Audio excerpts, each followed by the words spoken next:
Assalamualaikum warahmatullahi wabarakatuh. Selamat datang di episode terbaru podcast ini, tempat kita berbicara tentang segala hal yang berhubungan dengan pendidikan, pengajaran dan perjalanan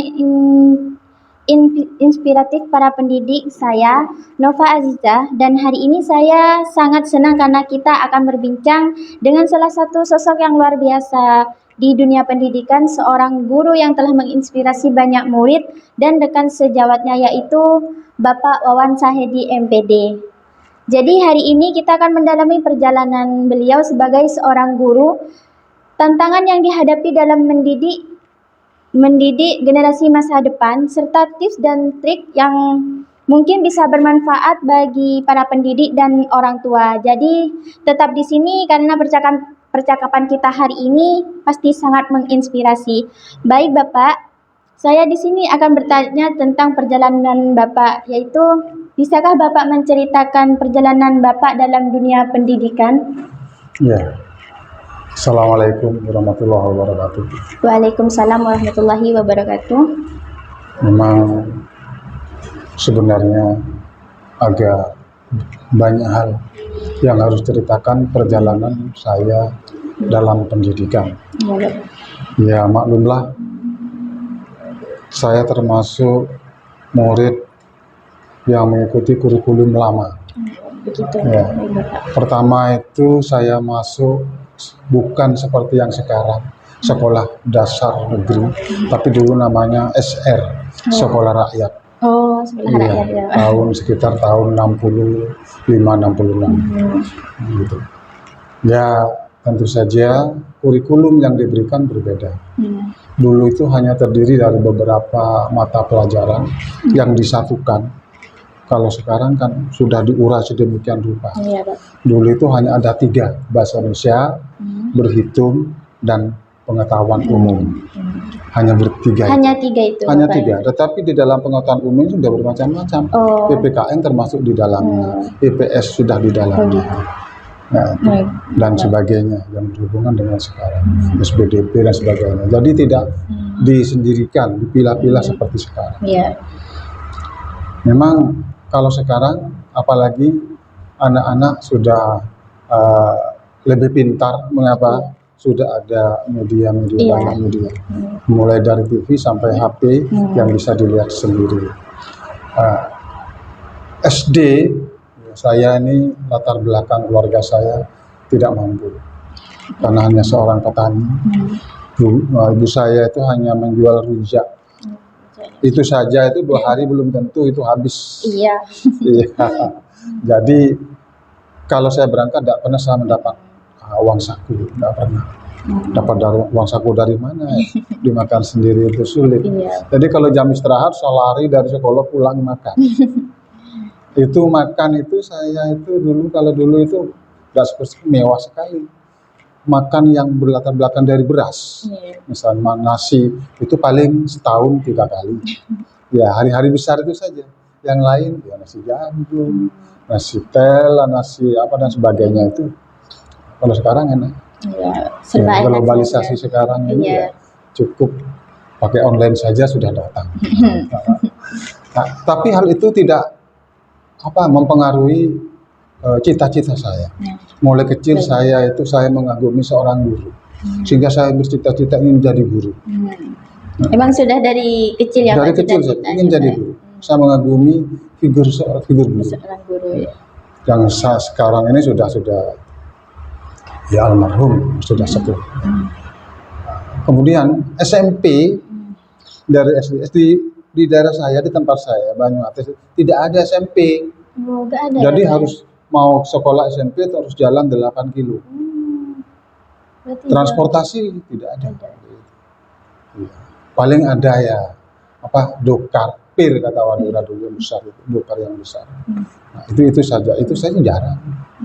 Ada juga yang punya sepeda, naik sepeda. Terus saya jalan kaki dari Banyuates sampai ke Tanjung Bumi. SMP Carmawijaya. Jadi di sana. Masuknya siang. Siang. Jam 1 masuk. Jadi berangkatnya jam 11 jalan. Jam 11 sudah berangkat. Apa yang dibawa? Yang dibawa itu jualan ibu saya. Kaleng isinya kerupuk di dalam. itu saya sampai dengan Pulau Menentengi itu saya jalan sampai ke Tanjung. Yang beli ya teman-teman saya. Teman sekelas ya Pak ya. Tetapi saya tidak merasa malu, Oh iya. tidak merasa minder, tetap semangat. Iya. Nah, kemudian setelah itu langsung melanjutkan ke sekolah guru dari SMP itu di Bangkalan. Oh di Bangkalan. Nah itu kos tapi masak sendiri, mengontrak rumah. Kemudian di sana ya itu sebenarnya merupakan apa ya tantangan bagi saya, tantangan bagi saya. Saya terus pandang, tapi alhamdulillah berhasil dengan cara saya ikut ekstrakurikuler pramuka. Oh. Nah di pramuka itu saya dipercaya, termasuk aktivis saya pramuka. Di pramuka itu saya dipercaya, saya mengajar sampai 5 gugus depan di Bangkalan itu. Ya. Bayaran setiap minggunya itu, setiap bulannya ya, itu diberikan pada saya. Sehingga itu bisa menambah untuk biaya hidup saya di sana. Saya tidak membuang apa yang dibantu oleh orang tua saya. Tapi ya bagaimana lagi semua bicara.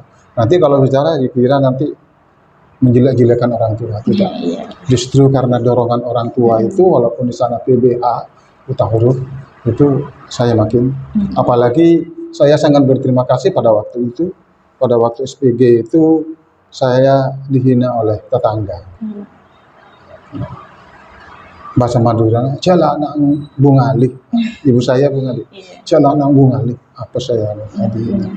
Nah itu sebagai pemacu daripada, termasuk sebagai motivasi ya Pak juga. Motivasi untuk saya itu, spiritu saya. Sehingga saya harus membuktikan bahwa saya harus berhasil. Harus bisa ya Pak ya. Ya alhamdulillah sampai selesai.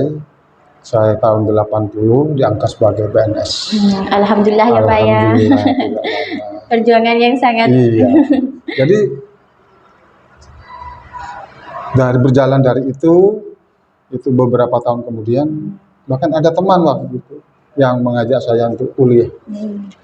Tapi saya tidak mau, ibu saya melarang. Sudah cukup, tidak usah. Cukup dari guru SD. Tetapi saya harus ke sana. Harus ya Pak. Harus membuktikan bahwa saya lebih baik dari mereka yang menghina saya. Akhirnya saya bisa menyelesaikan S1. Ya, alhamdulillah ya. Kemudian walaupun sudah punya keluarga, itu saya melanjutkan ke S2. Alhamdulillah. Artinya saya merasa berhasil karena apa ya? Dengan penghinaannya itu saya buktikan bahwa saya bisa. Iya, dijadikan motivasi ya Pak. Alhamdulillah. Alhamdulillah. Sejak itu saya selalu dipanggil, diminta. Bahkan sebelum S1 saya D3 di musik di Surabaya. Oh di Surabaya. Itu dari apa ya? Dari pemerintah itu. Saya tidak masuk berapa tahun waktu 3 tahun tidak masuk. Karena saya mengikuti kuliah D3 di Surabaya. Ya itu jurusan musik, STKW.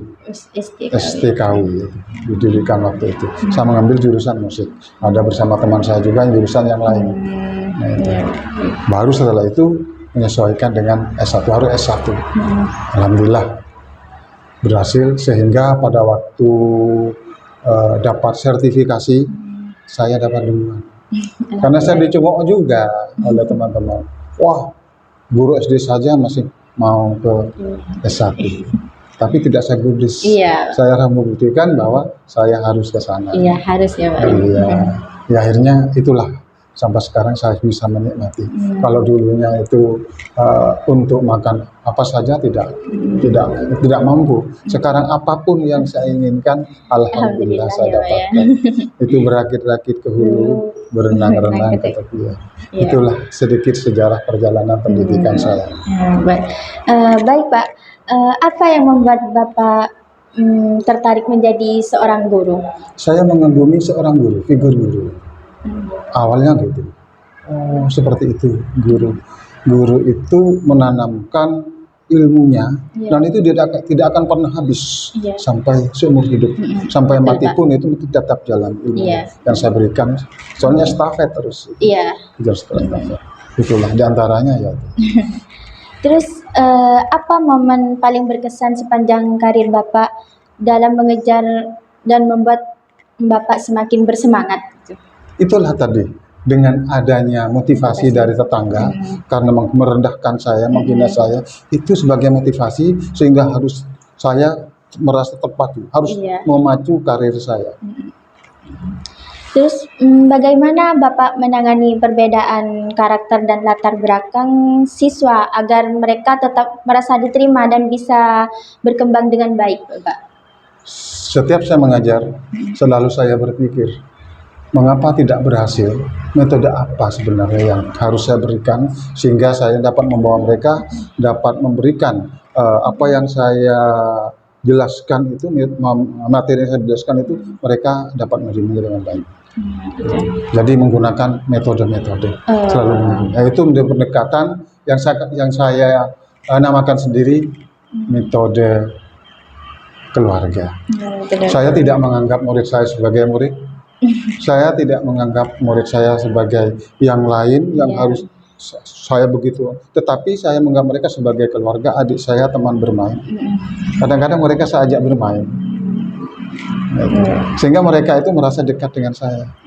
Dengan demikian mereka sudah sayang saya, cinta saya, sehingga apapun yang saya tugaskan selalu mereka melakukan.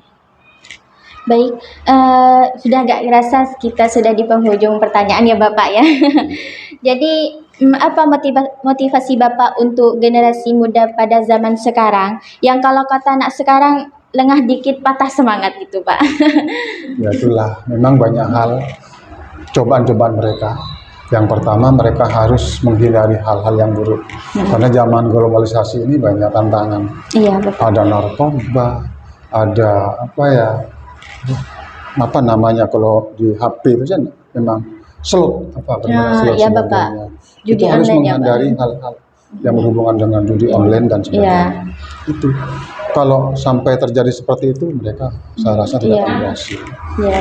Oleh sebab itu saya mewanti-wanti wali murid, orang tua murid agar selalu menjaga putra-putrinya. Iya. Yang pertama menghindari itu dengan mendekatkan diri kepada Allah. Betul Bapak. Banyak beribadah. Ya.